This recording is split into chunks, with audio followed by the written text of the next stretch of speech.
Welcome to the Other Worlds Oracles, a show where we build fictional worlds through designing fortune-telling cards. I'm Lance, and I seek creativity from the cards. On today's show, we have invited the wonderful Autumn. And Autumn, what do you seek from the cards? I seek something unhinged. Ooh, I like that. We're doing Flip the Mic? What did you call it? Oops, mic's flipped. Oops, Mike's flipped. With Autumn. And I'll be your host today. My name is Lance. I've been on a previous episode and created a card of my own. The very first one of the episodes. Awesome. And today, Autumn gets to create their own card. I do. I'm excited. So, Autumn, tell us a little bit about yourself. Other than the Other Worlds Oracle, what do you do? So, yeah, I do a lot of silly nonsense. The best kind. Yeah, I play D&D and other TTRPGs. I've made a few of those. I have made video games in the past. I make music. I am currently writing a musical about depression and trauma, so it's super fun. That sounds very fun for anyone who is experiencing that and needs some humor for it. Yeah, so I am doing a lot of creative work in my spare time and this show, and it's been very nice to connect with new people. Excellent. What is your experience with world building and storytelling? That is a bit of a loaded question now that I'm on the other end of it, isn't it? So my experience with world building is largely around the idea of my fiction writing and my experiences with TTRPGs. So I have built my own worlds for playing D&D with, and I have built various worlds for books and stuff that I've written. I've written a couple novels. None of them are really out right now, so don't ask. Okay. But my experience with world building in general has always been, let's take things to their logical extreme. Like, I would like to see a concept and then just run with it.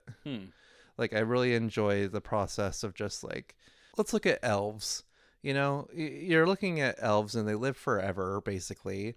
And how are you supposed to work with population control? And how are you supposed to work with, like, making sure that people know who their family is so they don't get into trouble? Totally. And, like, you know, it's just like, my brain spirals off into all sorts of places unknown. Well, I have experience with you when you, in kind of an improv setting when we play D&D. We do, because yeah. even though we're playing something that has pre-written lines of possibilities, I think we spend 80% of our time not doing that and writing all kinds of crazy stuff together, the four of us doing insane things that I won't even go into right now. I think we should. We could a little bit. I mean, the fact that we have taken a goblin market that you're supposed to encounter in the first, like, I don't know, few hours of the game, maybe, and spent probably 8 months, like, turning it into a community, right? Yeah, you have like local agriculture and education, Cooking classes, and any enemies that we sympathize with, we end up sending there to be reformed. Like, it's become a community of a super eclectic collection of weirdos, which I very much enjoy. Welcome to the island of misfit toys. Exactly. But I'm excited to see when you have something out that's a finished book. I'd love to see that too, because improv is very different than something we put down in writing and It's very true. and have forever, you know? Yeah.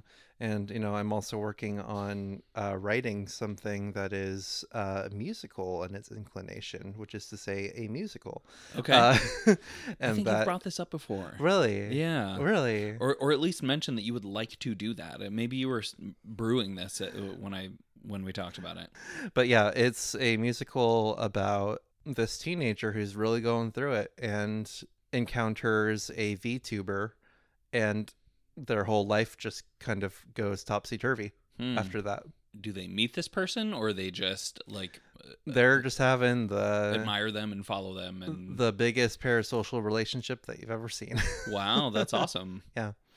Yeah, I think it's really important to give people who are going through it IRL any kind of examples or Yeah. or just like a digital hug from the other side Yeah. to say, we see you. And In a lot of ways, I see this as a love letter to younger me, and I've really poured a lot of actual tears into this show, and it's one of my favorite things I've ever made, honestly. So I'm Wow. excited to share it one of these days. I'm in the process of writing the lyrics in the book now, and after that, we'll work on actually putting it to music. That's got to be really healing and really fun. Do you find yourself like thinking of things or Oh, yeah. or Oh, putting yeah. two and two together in ways you never have before for yourself? Absolutely. Cool. That's really healthy and really fun. Yeah. Art is super healing. Art is good.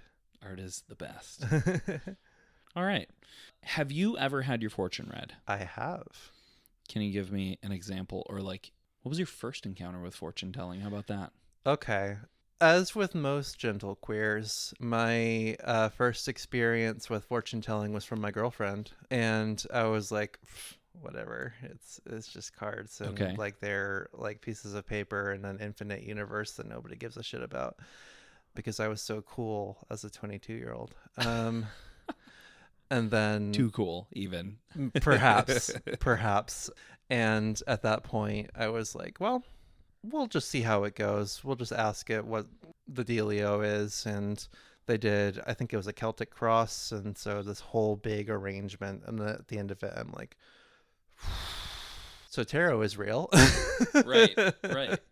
Or Yeah. even just the sense of like letting chaos be a mirror. Truly. Right? Like my brain goes back and forth between believing in the mystic Mhm. and realizing how finite our existence is Yeah. generally. So when you throw this chaos at yourself, it is going to apply in some way. Mhm. Any way we can dislodge things in our brains or Yeah. show ourselves a path we didn't see before is healthy, Yeah. regardless of whether or not there is some kind of true, higher energy tied to it. For it's very sure. healthy. Yeah, and like I think I go back and forth on it too, to be totally honest. I think you can see that in the show where Yeah. like here I am giving fortunes to some people who are like legitimate witches, and I Right. see myself as something of that, but like very novice. But also with plenty of people who are just like good storytellers, and I'm just like, I don't know, like come on here, we'll make a card. Right. And there's a saying, as above, so below.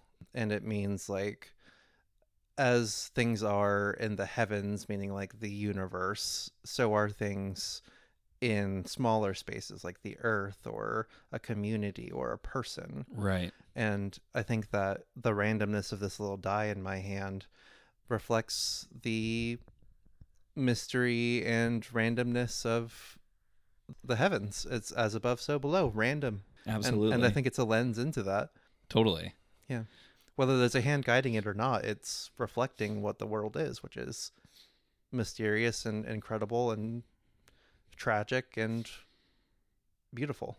Right? Absolutely. And making art for that is worship of that. Totally. Like, pure and simple. Whether Absolutely. or not you think it is, whether it is alive and awake or whether you are just using chaos, that is, nothing is defined. right? Exactly. It is ever changing and we don't know what's coming next. Exactly. All right. Would you like to have your fortune told now? Oh, yeah. All right. Let's do this. All right. So remind me of the rules with this die then. We're going with, it's an uneven die. You have a very odd, wonky die over there. It's kind of awesome. Yeah, there are 6-sided die. There are 2 1s, 2 6s, and 1 each of 2 and 5. So it removes the middle. I say the first choice we have here, whichever is first in line here, will be either the 1s or the 2. Okay. And if you roll the 5 or the 6s, we'll go to the second one. Excellent.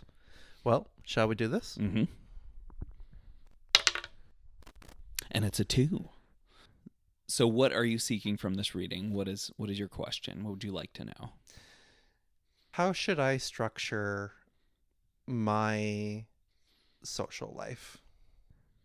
Okay. All right, here you go. That's a good sign. I see a good face. The water bearer. Amongst the blurred red sand dunes is a humanoid creature, dressed in civilian clothes, with a poorly fitting military jacket. Though the glossy smoothness and disrepair of its face makes you unsure if it is human or some sort of mechanical drone piloted by a faraway person. There are signs of conflict in this desert, from the recent tank tracks through the sand, smoke, and the shells and silhouettes of artillery. Yet even in this war-torn desert, there's a small stream trickling by the person, who is pouring water from a vessel to add to this hopeful flow. The themes of this card are patience, hope, urgency, and contribution. The meaning: in a time torn between where we started and where we're going, you can still find a hope and a way to contribute toward the collective efforts of many. We can find empathy and emotional reasoning to others' actions, even if it is difficult to see them as a fellow person. We may need to be patient in our understanding of others, in nurturing our connections with each other, but don't delay. The best time to start was long ago. The next best time is right now.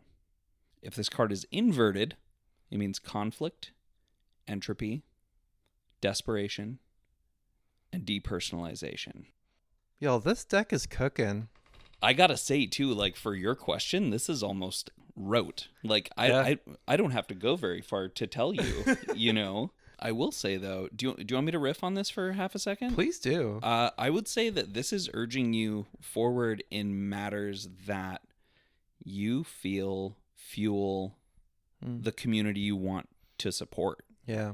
Like, sometimes it's a time for healing. Sometimes it's a time to go inward. Sometimes it's a time to only pull a couple of close personal people together with you to make something happen. Mm-hmm. This is your time to, like, really move on community. Yeah. Maybe make connections you've never made before. Put your water in the stream. Yeah. What do you think? What do you It's so funny you mentioned that, because I think a lot of things have clicked into place for me in the last 2 weeks. I was looking into like things in my community, and I came across like the Really Really Free Market, which is a organization all across, I don't know if it's the US or the world, but they offer, you know, a market where you don't have to pay money for anything. You It's can amazing. exchange and barter and all that sort of stuff. And from their social media, I was able to find out about a local community center that a bunch of people just pooled in and bought rent for a place. Wow. And then they just host it as a community center. It's incredible. And I went to their art fair, and I learned about a local time bank. I get to talk about time banks. Time bank, yes. So time banks are awesome, because what you do is you contribute time into the bank, and then you get someone else's time from the bank. So let's say I spend an hour fixing someone's computer, and then that gives me a credit, and I can ask anyone in the time bank, including the person I fixed their computer for, but it doesn't have to be that person, can you help me fix my clothes?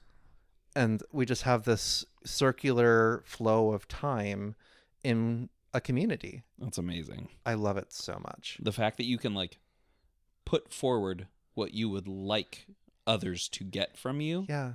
And then in turn seek what you need later from someone who is willing. That's amazing. One of the ways that they describe it is neighbors doing favors. Yeah, totally. And like, I think what's beautiful about the word favor is that, like, it has this connotation of like, you're in my favor or I'm in your favor. And so like you owe me something, but I don't think that's what this means. I think this means more of when you give someone a discount on something, you are removing value from it in a way, right? Like if something costs $5 and you say, no, you can have it for free, you're just reducing the value of the thing. Right. To them as well. Yeah. And, you know, we've all gotten things for free and been like, you know, you go to a con and you get a billion pieces of free swag that is just plastic waste that you throw in the bin later. And you do. Yeah. And you compare that to somebody, you know, a neighbor comes over and says, hey, I grew too many tomatoes. Would you like this as a gift?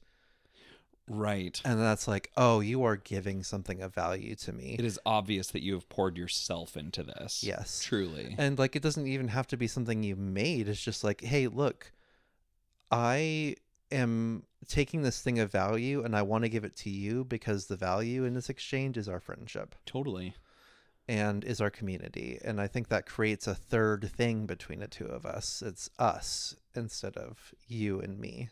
I like how much it brings the barter system up to today's expectations of Yes. what we can do for each other. Yeah. Because if you provide physical therapy Mm-hmm. for people who cannot afford physical therapy, and Yeah. then they turn around, and I love your example of fixing computers. Like, I build my own PCs, and that stuff people don't know how to do. It's true.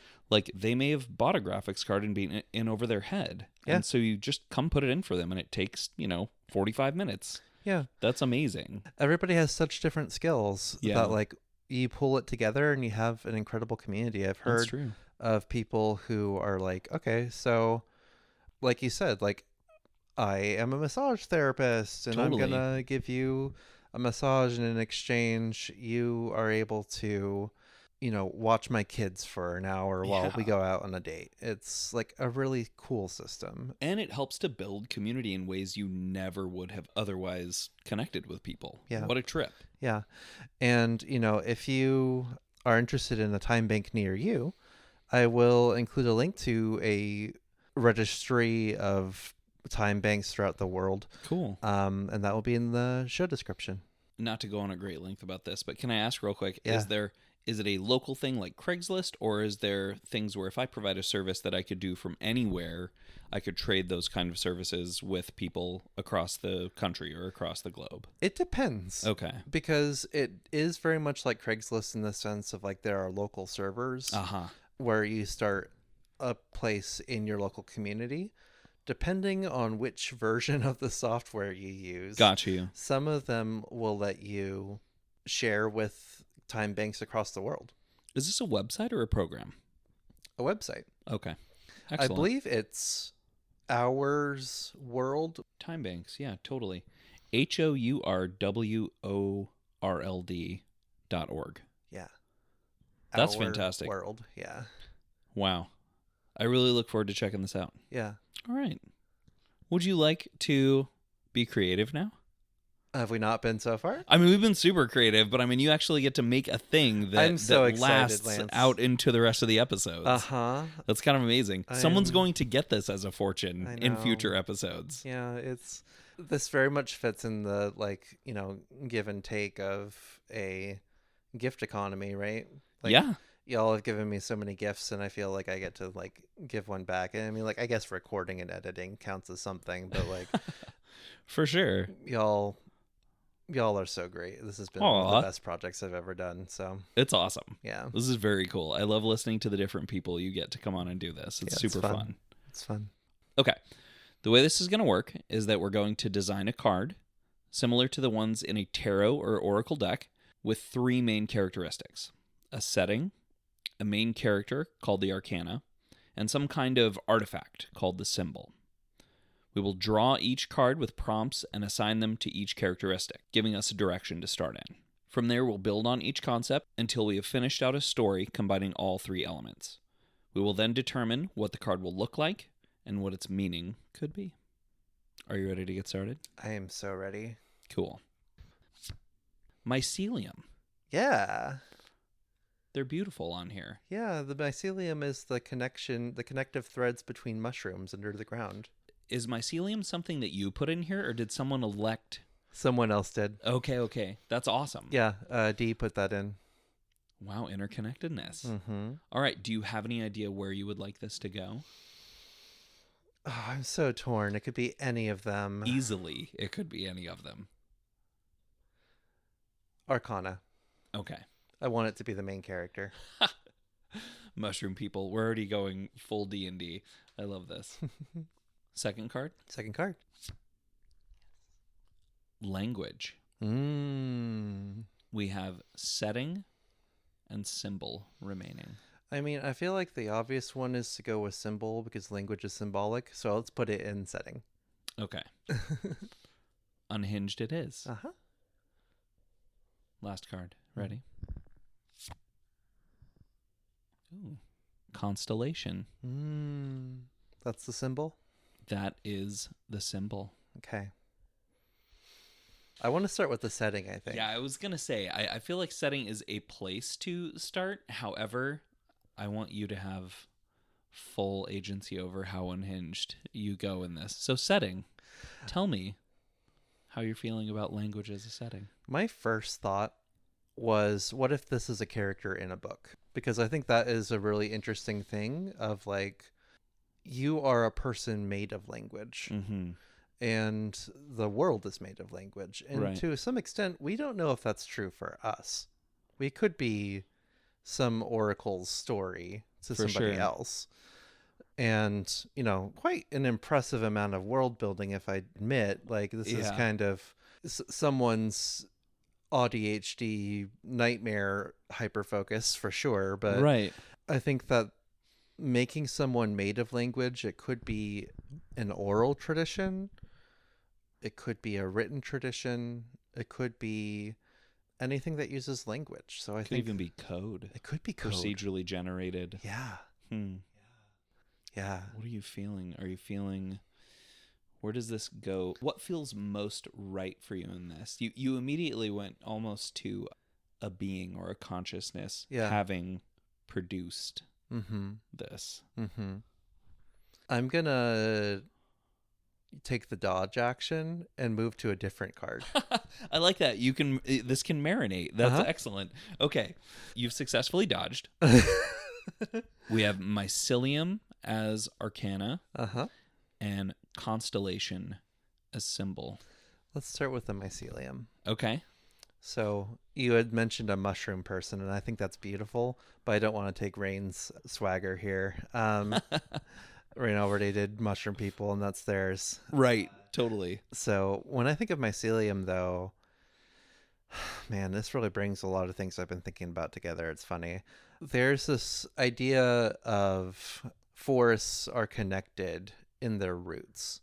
Right. This is like a living organism of organisms that are like the mycelium and the roots and the bacteria and everything in the forest is nurturing each other, feeding each other. It's, it goes beyond like Lion King, when we die, we become the grass. Yeah. Like it includes that, but it also includes like, I am alive and I am producing something I don't need, which is what you need. Right. Communication. Like the fact that communication occurs, language flows through a place that we don't necessarily always assume language is happening. Yeah. Huh. There are some people that think that like mycelium is part of this mycorrhizae, I think is what it's called, of like living ecosystem underneath the ground. Right. And, this is a way that theoretically plants could communicate with each other in some way that we do not understand. And again, language. I'm pretty sure there's actually like science backing that up. Yep. That this is how trees talk and select which one goes down so the others can get nourished. I wouldn't be able to cite anything offhand, but like, I think there is a certain amount of study into this. There's an awesome radio lab on it that came out. Is there? Probably like 8 or 10 years ago. That's so cool. It's brain breaking. It's amazing. It's beautiful. And I think a lot too about, this is just where I'm going to brain dump all my thoughts apparently. I've been thinking a lot about how prior to farming, there was a lot of foraging and collecting. Foraging and collecting, right? Yeah. And when you think about that, that's very sacred to me, because there's something about the earth in its life is giving something to you so that you can live and so that you can then provide for the earth. And I think that's beautiful. And I think that from that standpoint, while there are times of shortage and there are times of famine, often there is what we need readily available to us. Right. And as long as we don't over harvest, we don't take more than what we need and what we could regularly share within ourselves, there will be enough. Yeah. People will be okay. I like that. I like that thought.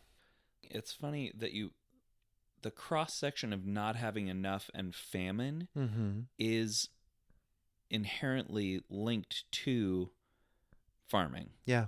Like the fact that you have never been through a time with very little means that if you cannot make more, Yep. you don't thrive. Yep. However, if you forage only, Mm-hmm. you have been through every season. Yeah. You have been through you know exactly where to find what you're looking for when Yep. things are hard for this tree or this bush or this animal. Yep. I also think that there's something about, you know how like the internet came along and the world kind of grew too big too fast? Yeah. Like we were not built for this shit. And The like constant barrage. mhm. Yeah. Like I am just barely old enough to remember what the world was like before the internet. And so like I was born before like AOL, and yet I got a smartphone in college. So you see like my childhood was more or less in this proto social internet space. Yeah. And then as an adult, I'm like trying to keep up with this wild stuff going on the internet and all the expansion that has, the exponential speed at which things have grown. Trying to keep up is one way to put it, but also I feel like we're held responsible. Yes. Like you're made to seem irresponsible if you do not keep up at lightning pace with everything that's going on, every news story that comes out, every new app, every new social, like you'll be left behind. That's what everyone says about AI right now. Yeah. You'll be left behind if you don't know if you don't do it, which fuck that. But preach. But I bring that up as an example of growing faster than you have comfort for. Mm-hmm. We grow at the speed of comfort typically because we wait until we have reached the limits of our comfort, and then we explore a little bit farther. And then we explore a little bit farther, and our comfort zone expands as we figure out, oh, that wasn't so bad. I'll take another step. And I think that growth, it depends on nature in this way, right? Because this doesn't, without farming, you don't get cities like London and, Beijing and all these places, right? Because there's just not that much food in that small an area. Right. And like, you can say all you want about like, well, it hasn't life flourished on this earth because we had a surplus of something. I don't know if I'm not saying this world is better or worse than the world in which we continue to forage and we develop nature with us to be able to keep up with what we need instead of working to take from it. And also some people say that wheat domesticated us. But anyway, all of this to say, I think that mycelium represents to me a interconnected community of life that all works together. Like, we can't all communicate together. I can't talk to trees, at least in a way that I know that they will talk back in a way that I can understand. In a way you could listen. Right. But I can enter into a contract with it through our living arrangement. We can be in communication with each other without needing language. Right.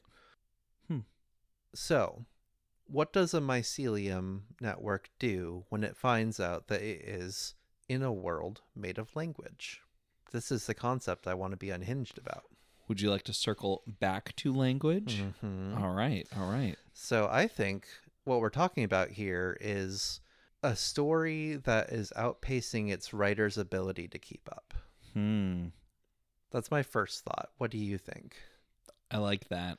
Is there going to be a point of view from the mycelium here? Is there going to be cries for help or warnings? Or are there going to be...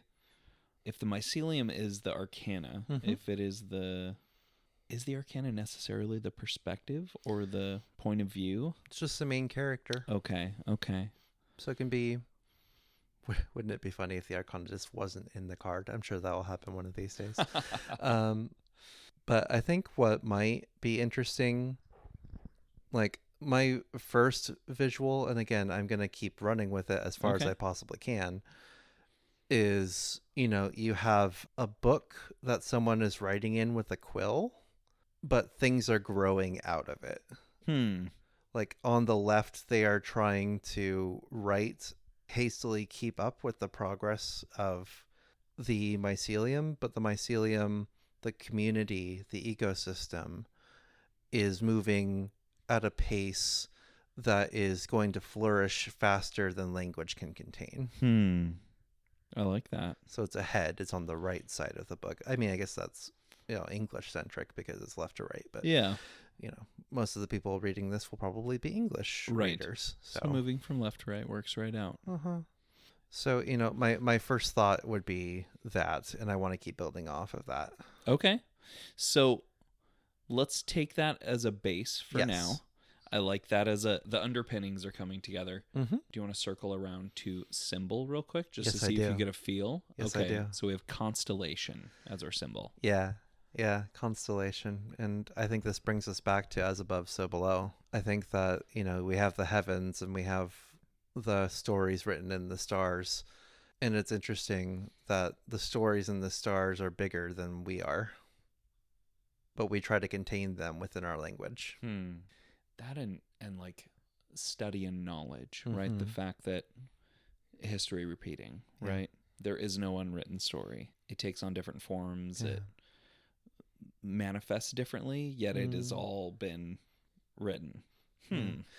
It's an interesting thing because I'm in conflict over that idea of like every story has been written because like between all the different cultures on the world and all of the amazing ways that all the smart people before me have put together, and also all of the people who are not that great at writing have put together, I'm sure that the shapes of every story have probably been approximated.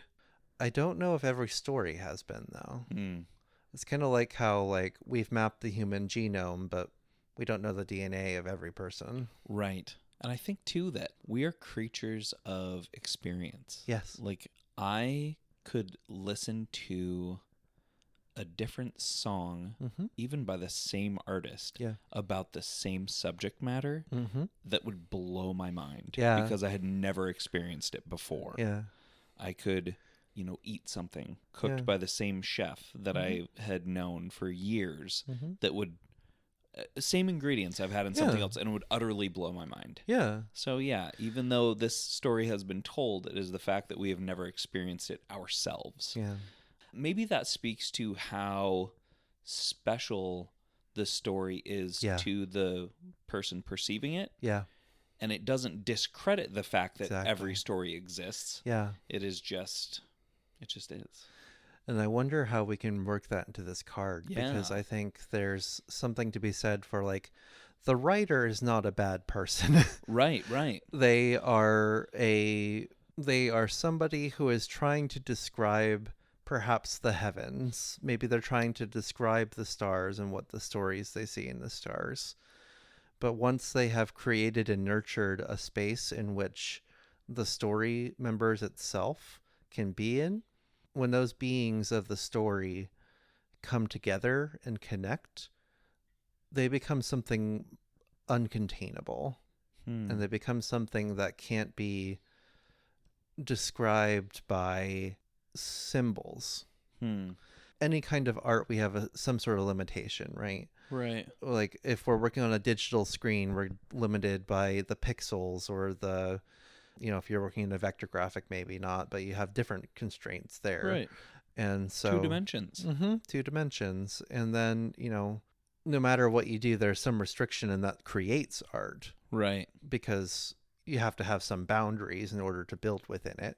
Is that part of this, do you think? Maybe the writer's creating the constraints, and within those constraints creates a creature, which is then building outside its constraints. I don't know. Do you want my take on give what me we've got so far? You seem skeptical. So I feel like this might be more of a story about communication than it is about the story itself. Okay. It seems very cyclical in nature almost. Yeah, tell me about it. We have the constellations that are feeding us this idea of everything that has been written. And then we are a conduit for that and output our own idea until it is back to that communication, kind of links it back around. Yeah. Oh. As in, that's why it gets away from you. And that it's no longer yours even at that point. It becomes back into that all of things that have already been written. You know, when you talk about the mycelium, I think that this makes a lot of sense because I can see this cycle you're talking about. The stars inspires the person who inspires the writing. The writing then Take juts shape. out of that, takes Right. form. And what if, Uncontrollably. yeah, and what if the person is content with that?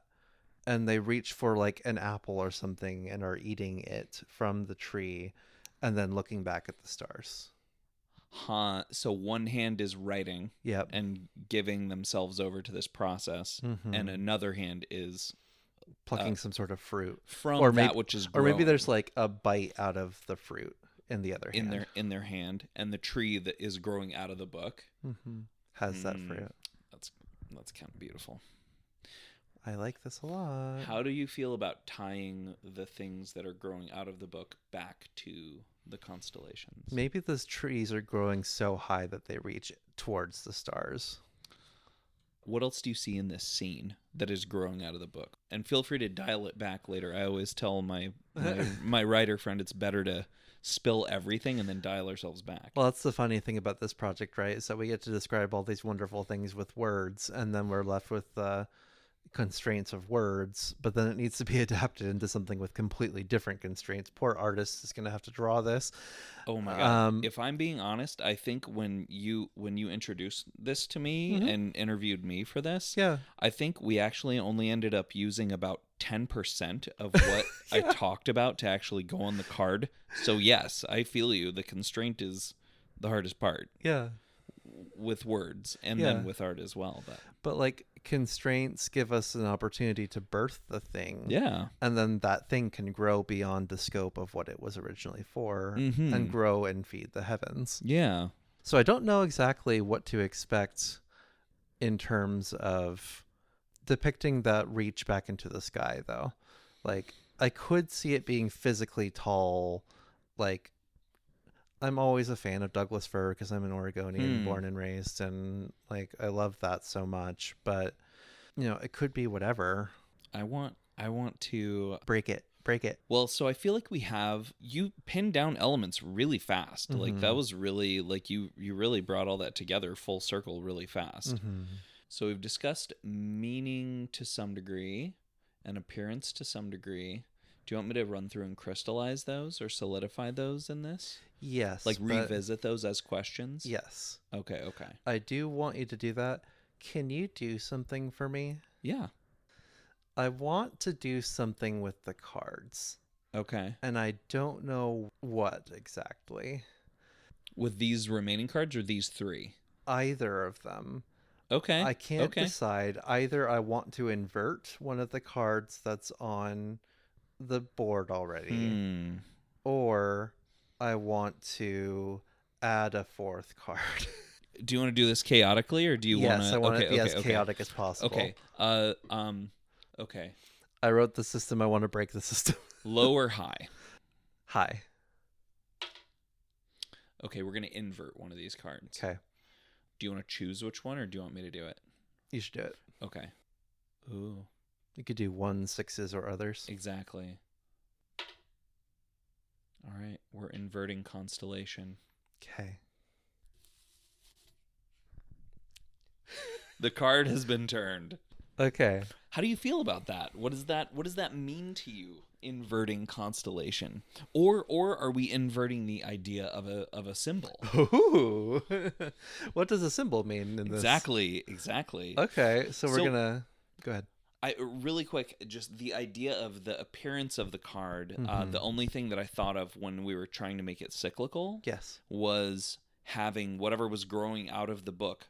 Say there was fir trees, bees, whatever, birds. yes. So long as you have Battlestar Galactica. some.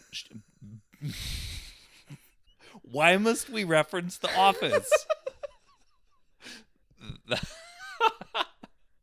That was outstanding. Okay, so if you are, I would say, have whole images that go up towards the heavens, but then have distinct shapes like a bird or a tree that are a constellation. Like the story is becoming a constellation. Oh, I like that. So you would have a tree constellation above the trees with a bird constellation next. So it's recognizably this story becoming. Can it be halfway, like a tree trunk reaches fading up out and almost. then the leaves or the Like constellation finishing it off or whatever? Yeah. Or maybe there's apples growing and then there's just glowing stars Yeah. up in the. Yeah. Yeah. Yeah. Like sewn together. Yeah. But now we're inverting constellation. Yes, we are inverting constellation. But I want to explore the idea of inverting the symbol first. Okay. So the symbol is a thing with which the arcana is interacting. Say that again. The symbol is a way in which the arcana is interacting. Yes. Put in a better English, the arcana interacts with the symbol. That's what defines a symbol in this game so far. It has been, at least. What if by inverting you have Other direction? switched these things such that... Do you want me to just switch the cards on here? Or no? I think that we leave it inverted. Okay. The funny thing about this is that because it's a cycle, inversion is the same thing. It really doesn't change a whole lot. Yeah, truly. Wow. I am very hungry to do something weird to this. You want to draw a fourth card? Is that what I'm hearing? I'm going to fan these out and you can pick one if that's what's going to happen. Like you're physically going to pick it. I'm torn because, one, that would be me taking more than I am given. Also, on Oops Day, you can do things like that. Like this is the Bizarro issue. That's okay. Yeah,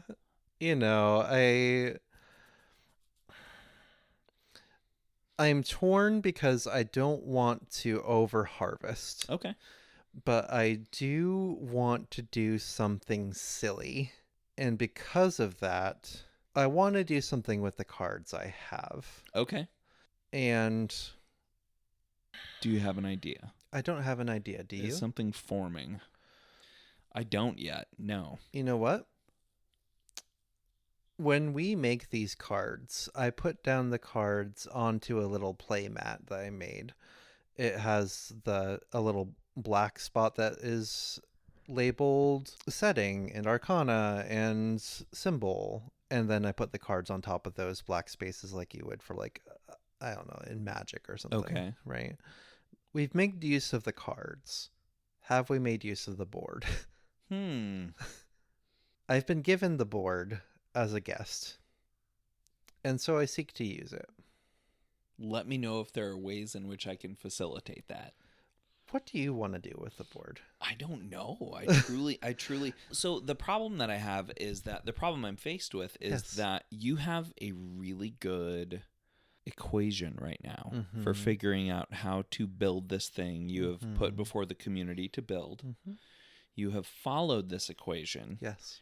Spectacularly. I feel like this came together very well, but I want to facilitate your unhinged, because that's literally what you said you were seeking from this. So it's hard. I cannot say no to that.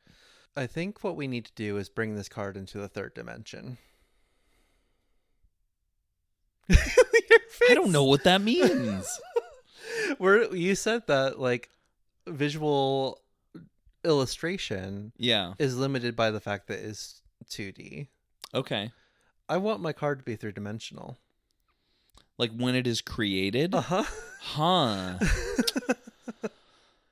We have some options. We have some options for this. Yes. So if it's going to exist in a deck, this is hard for me because I work with cards. So from a production standpoint, I'm thinking about, if you ever print this deck, how is this card three-dimensional? Does it have a fold-up kind of thing where it's almost I was like thinking like a pop-up book. Yeah, totally. So you get a pamphlet in there, and that is this card. Huh. That's dope. I like that. I don't think that would work in real life. You would have to physically yourself go in and mess with each booklet, but you could have it all printed in the same booklet, so you could easily manipulate it. It'd probably take like 15 or 20 minutes per deck to do it, but it might be worth it too. You know what? What if my card isn't a card? If it's a die?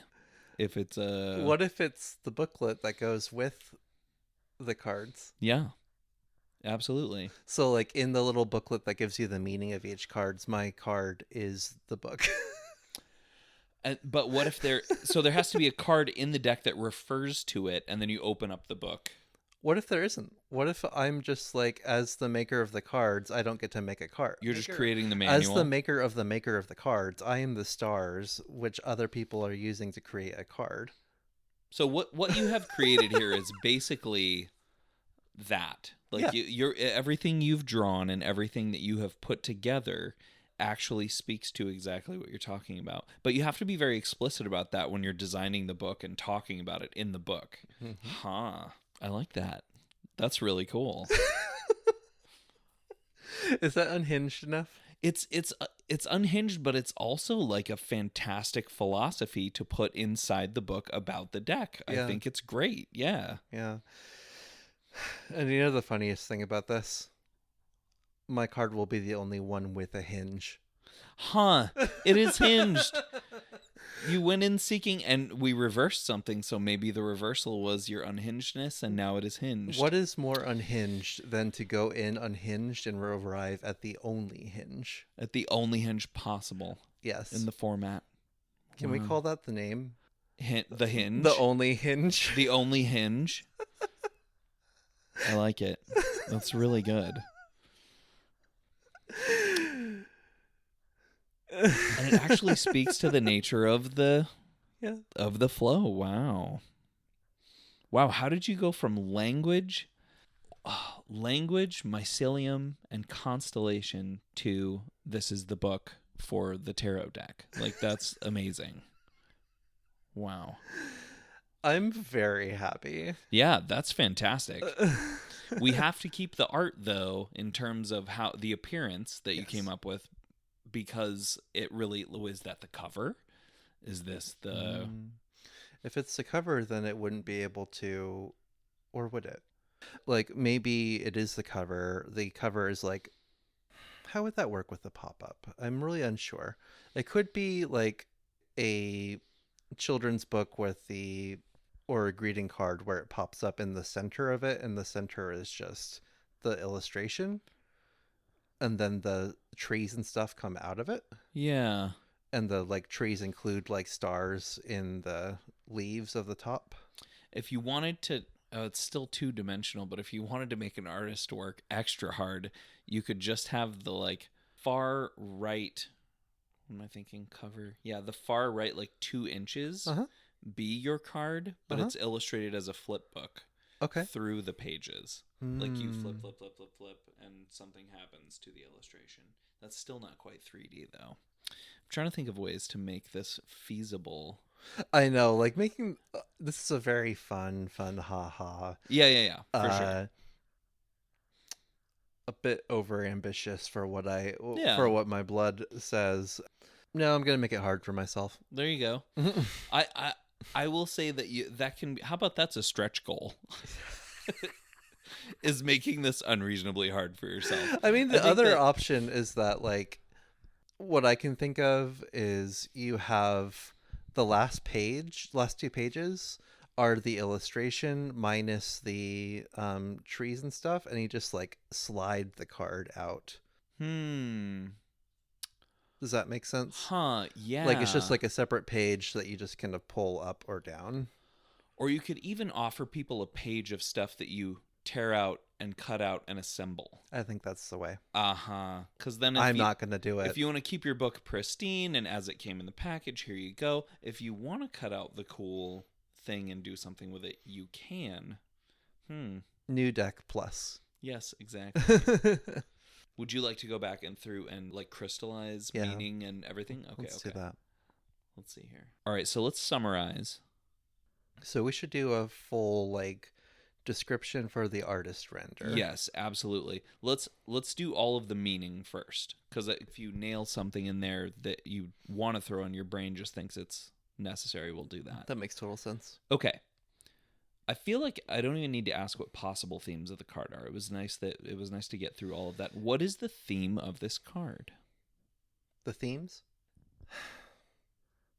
I mean, I want to say growth, but that doesn't feel sufficient. I think expansion. I think it's expansion, interpretation, and release, or at least some of them, because when you are interpreting the stars, you are giving birth to this world, which then creates the expansion. And through your lens. So And through your lens, interpretation fits really well. Yeah. And if this is going to be the book, that's how you interpret the cards. Totally. Yeah. Expansion, interpretation, and what was the last one? I don't know. Okay. Expansion, interpretation, and darn it, I'll pick it up in the edit. Okay. But the other one I would want, I think I had said connection. Okay. But I want it to be, I don't know what the word is for like regenerativity of things feeding each other, like in that foraging metaphor we were talking about. Cyclical. It's close. I feel you. It's not quite right, but it at least it speaks to rejuvenating. Yeah. But self-contained, like within a circuit, within a cycle. English is hard sometimes, isn't it? English is hard. The language is. Can we just put question mark, question mark, question mark? Sure. I've got expansion, interpretation, and connection. Okay. I will put comma, question mark, question mark, question mark. And then I will even Missing in parentheses cyclical regeneration. Yeah. Like nurturing each other, yeah. Right? Like yeah. helping to bring that thing about. Yeah. Cool. Like I guess the short version is ecosystem or community, but like Yeah. Or like biome. Totally. Yeah. Okay. Which again covers the biome of this card deck. Mm-hmm. We have the themes, but we don't necessarily have like an explicit meaning that would go in the book about meanings. Yeah. Do you want to expand upon that? Sure. What is the meaning of this card?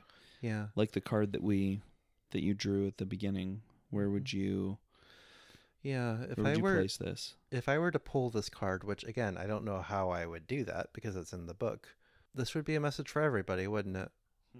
It would need to be something I want to stand by for every single person that reads this book. What would I tell the world? You are loved. You are needed.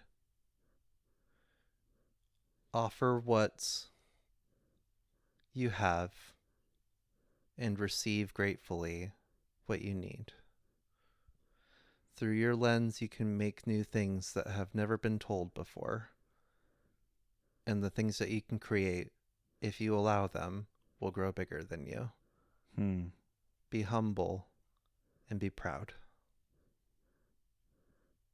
That's awesome. FYI. Yeah, that's amazing. Thanks. And very, like, it applies so well to something that you have used a community to create to help others hold up a lens to themselves or a mirror to themselves. Yep. Like, this is a tool you've built with many artists. Yeah. Yep, that's one take autumn. God damn it. That was awesome. That was perfectly done. Let's see. Do you want to move on to the appearance? Yeah, let's do that. Okay, cool. So the appearance is going to be the night sky above with these constellations of, what do we want in the stars? I have to imagine it is somebody interacting with the trees, grabbing the fruit. And the person underneath it is sitting on a grassy hill, a grassy knoll, and writing in this book, this leather-bound book. Is it leather-bound? It looks like it's leather-bound, but we aren't sure what it's made of. And I think this person, I'm having a really hard time not making it a self-insert here, because I feel like that would be masturbatory. Yeah, I feel you on that. That's I do think they have glasses. I don't know what else. I have a hard time picturing this without it being, you know how when you take your phone and you set it to wide angle lens, I see this as being like a first person view.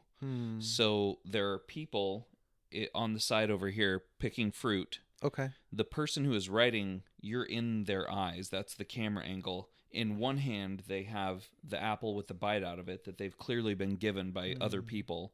And in their other hand, they have a quill, and they're writing in this book in their lap. That takes up like the bottom quarter of the picture, and the rest sprouts out of that book. I do like that. It does make me wonder what the POV is here, because the reader is receiving this card. So it needs to be from the reader's perspective, who is also the writer, which is the person. Yeah, that's what you're describing. Exactly. Yep. Like you're in their head looking out. You see your hand over here. You see your hand in front of you writing. The book is in your lap, and the rest of the world is in front of you. So it's a first person. Your book is in your lap. Is it cross-legged or knees to chest? Or on a desk. Or at a desk. Who knows? I don't think that there's a writing surface. I think that they are sitting on the ground in the grass. Okay. And I think compositionally it would make more sense to have their legs out in front of them. I don't know if that makes sense. You're the visual artist here. Yeah, it's all very doable, and it feels very grounded that you see them interacting with the surroundings. Yeah. And maybe they're like you said, they're writing. Let's make them left-handed. They're writing in the left. Sure. And then the trees and shrubbery and everything is growing up into the sky. The tree trunks become stars at some point and then grow into the fruit that the star people are eating. What am I missing? People off to the side handing the fruit to them so that it's a community. Yeah. Or people in the background picking the fruit, someone in the like mid-ground carrying a basket of fruit toward you. Yeah. And then this person obviously taking a bite out or having taken a bite out of the apple in their right hand. I think that makes a lot of sense. That's very cool. Yeah. I love how symbolic you went with the mycelium. Because it's not a physical representation of any kind of fungus. It's just the communication. I think there's a few mushies in the forest, but yeah, I totally agree that this is a little bit more of an abstraction of that. But also like a perfect homage to what it means. Its only purpose, right? And what this project is. Yeah, exactly. So. Wow, that's beautiful. I'm like tearing up. You made that. That's like really beautiful. In fact, it's really hard for me not to be sketching this right now because it's like it's like very easy to picture for me right now. So yeah, it's very cool. I think the next part is just having me pick 3 new cards to add to the prompts. Okay. So I have to ask you, because you've been doing this for a while with lots of other people. Do you already have your cards picked out, or are you kind of going chaotic on this? I do not have my cards picked out. I literally haven't thought of it. Okay. Because I feel like you must have there must have been moments when you were with other people when you're like, oh, that's got to become one of the cards. Like, or if I have, I forgot. Right. It is long gone. Okay. I'm just wondering if you had something you like couldn't wait to put in there, or if it's all off the top. So. What would you like to choose to put into the prompt deck? Salmon. Love it. I could explain why, but I won't. Take that, listeners. Is it mycelium related? No. Okay. Dew.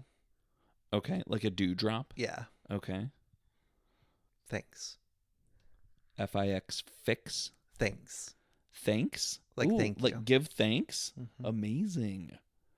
These are not my first cards, obviously, because I created the deck in the first place. I feel a little bit silly giving them back, but I guess that's also refilling from what I took, which is why I didn't want to take a 4th card, because that would be giving less than I took. Okay. I was going to say it's kind of appropriate for you to, because you know the prompts so well, aside from what other creators have put in there, that you kind of probably are subconsciously creating a balance and a, it's funny because the kind of people that I bring on this show are pretty much self-selected to be like people who are realistic but very optimistic. And so most of these cards are like, there's shit going on in the background, but you're okay. Uh-huh. I kind of love that. And I also think it's getting a little bit samey. And Huh. it's kind of interesting to me. It's not a knock against any of them. They're all gorgeous and they're all different in their expressions of the Right. sentiment. But I do worry that it's going to trend towards like this, you're good. And maybe that's what it should be. But also, I see what you're saying, like optimism in the face of chaos or terrible stuff going on being a theme.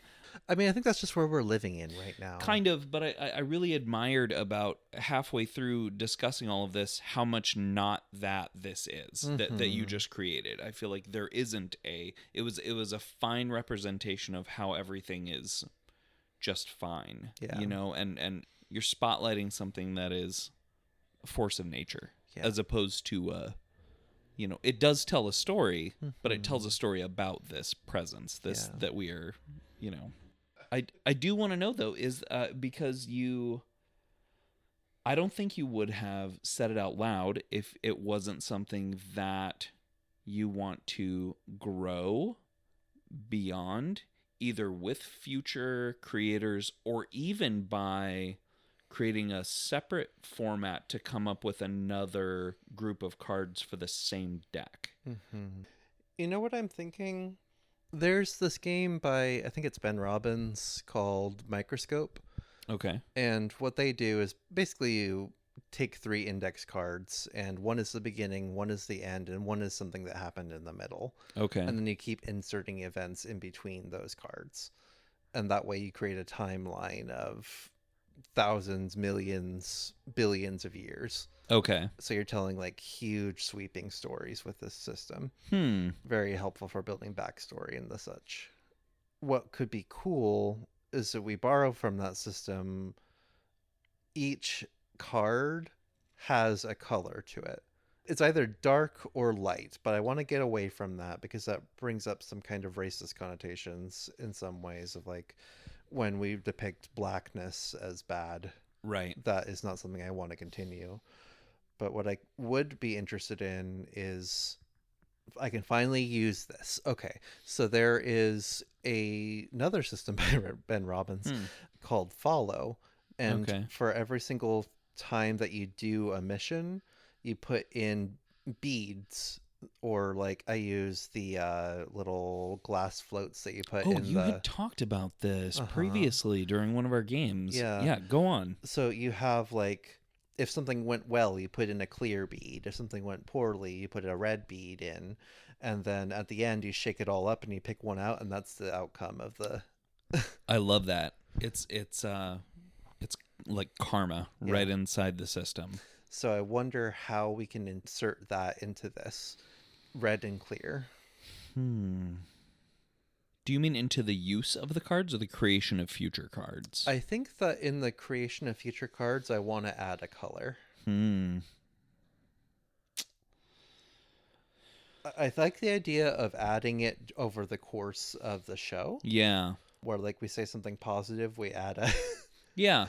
Let me say that at the outset, you had I don't think you had any episodes recorded when we did mine.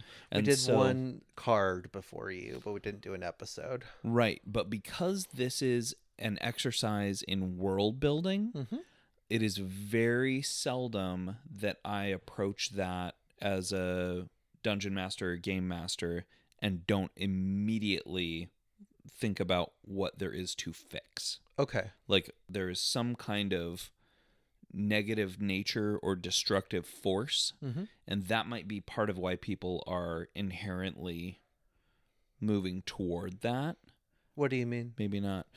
Because when you world build from a creative perspective, I think we have been conditioned, especially by like the only kind of writing or world building I participate in is GM stuff, and it's always for things where people have a class where they're trying to fix problems and go on adventures to make things better, either for themselves or for the people who are downtrodden, right? So immediately when I hear world building, I go, what's the problem? Mm. What are we trying to fix? Mm-hmm. What do I want to represent that we can rally behind to make better? It's the conflict that drives the story. Correct. Yeah. Mm-hmm. I feel like that might be a big part of why that is something people often come up with. I like that. What I think this is making me think of is, what if I make an inverted set of themes for every card? Because, and when I say inverted, I don't mean opposite. It's just the other aspects of the card that aren't in the upright meaning. So like for this card, the themes were, connection and all the other words I said. Yeah. But like there's a darker version to this too, of nighttime and growing outside your control and the limitations of language, right? And so like you can kind of see how those become inverted themes. I can definitely very easily take the themes you've created for this card and go, here is the opposite of that. Right.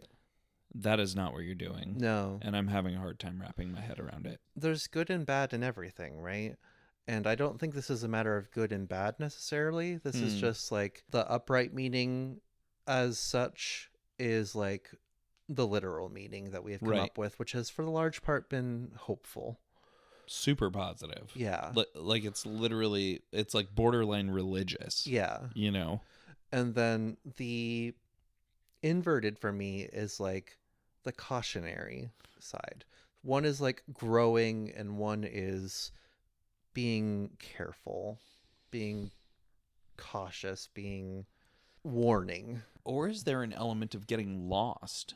As with any good thing, like ultimately amazingly good thing, like you can forego other responsibilities and challenges in your life to indulge in and know and be a part of what is happening here when maybe you should be picking apples. I don't know.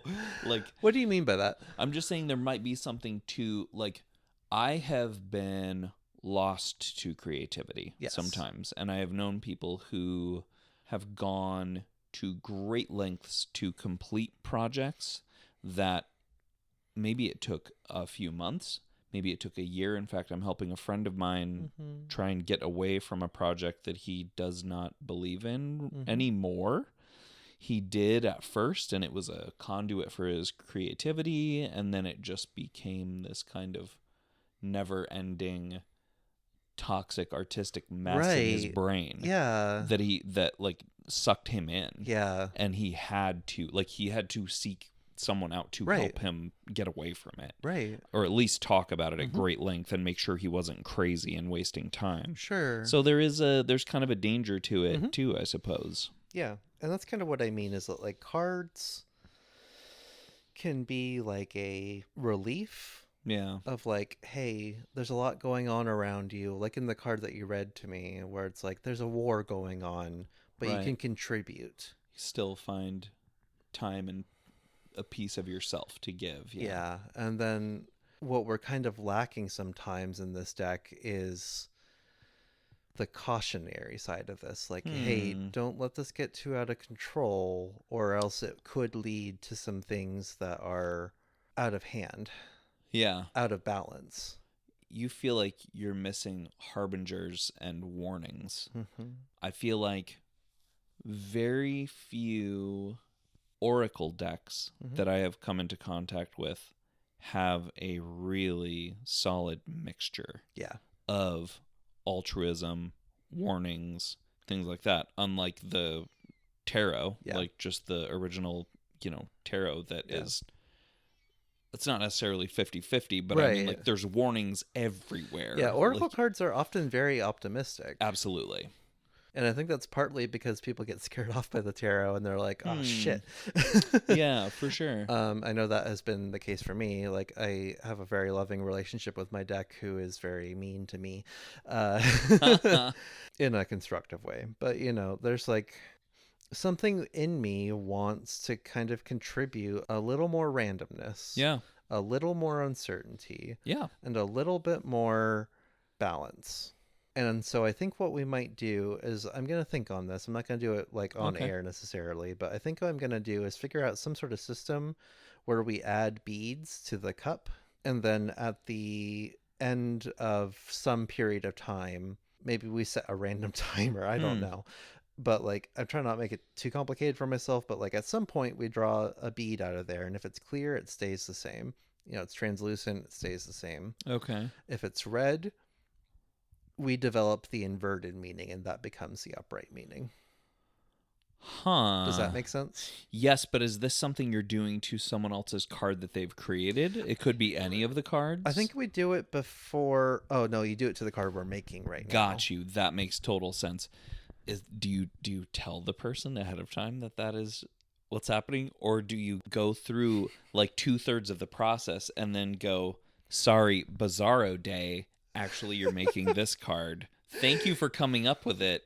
We are now going to turn it inside out. That feels mean to me. It does, but it's also kind of rad. Like, this is a very... Can you imagine the hook and sinker there of just yeah. 100%. Like, yeah. Or the bait and switch, I suppose. Yeah, bait and switch. I would want to work on the timing of it, because I want it to be such that it sparks creativity and that it doesn't dampen it. Okay. And it might be a thing I do by feel. Yeah. Once you have a library of folks that you have had come do this, say once you hit double digits, Yeah, then you think about how many are you at right now? We've created 13 cards. There are 11. There's 10 episodes out right now. You're the 14th? Yeah. We should have jumped on this so you could be the 13th. Oh, I'm sorry it took me so long to find time for this. You're fine. Okay, so I like that. That's enough people that you could go, hey, who wants to create a cautionary themed card? You know what might be funny? If at the very beginning of the show... No, I'll let this be a thing. Okay. We'll talk about it off air. Okay. Yeah. All right. Well, see y'all in the next episode. Yeah. Do you want me to outro here real quick? Yeah. Cool. Let's do it. Thank you so much for doing this, Lance. This has been a blast. My pleasure. This is as soon as you brought it up, I knew it was something I would love to do, and it would flow very easily. And you took all of that and just put it together so beautifully. That was awesome. Thanks. So tell us before we go where people can find you and your work. They must know something to find you where they found you here, but is there anything else you would like to point people toward? You can find me on this really cool podcast. It's called Other Worlds Oracles. Link in the description. It's the best.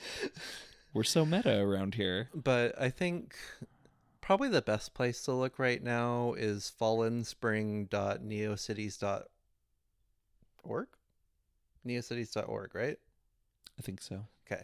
That's fallen, like I have fallen down, and then spring, like the season. So no spaces, no dashes, anything. Just fallenspring.neocities.org. Excellent. And that will have my stuff. Sweet. Well, I hope people check it out. Yeah. It's good to know you. You're kind of awesome. You're kind of awesome too. And that brings us to the end of our show. A huge thanks to our wonderful guest and usual host, Autumn. Thank you for making this happen. Oops, mic switched. Boom! You can find us at our usual places on your favorite podcatcher or at otherworldsoracles.podbean.com. Thanks for joining us, and remember that magic is creation, and creation is magic. Take care. Take care.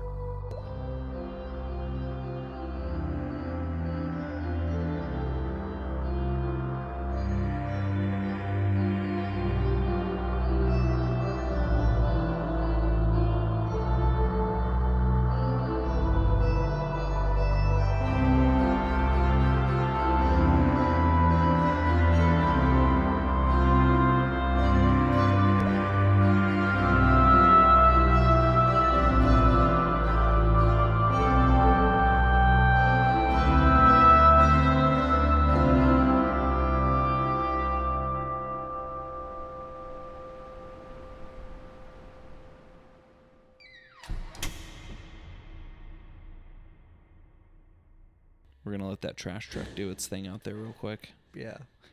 It's a real thing. Yeah, we'll just wait. It shouldn't take too long. Yeah. Do do do do do do do do do do do do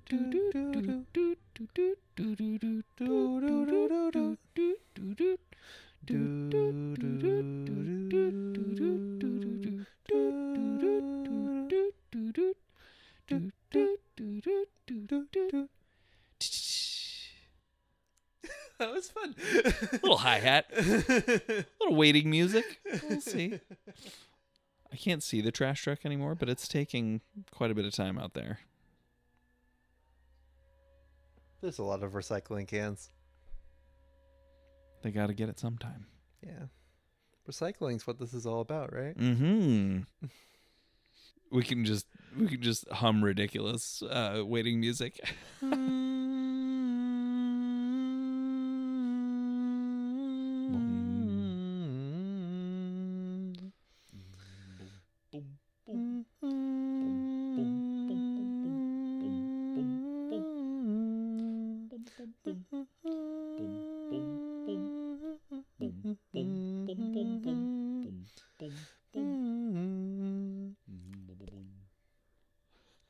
Are you going for the drop? I know. I got like a 50% success rate with that one. So close. Sometimes my kids watch me just flick my cheek for no reason. They're like, what are you trying to do? Why? Are we good? I think we're good. I think we're good out there. Okay. Keeping all of that. I do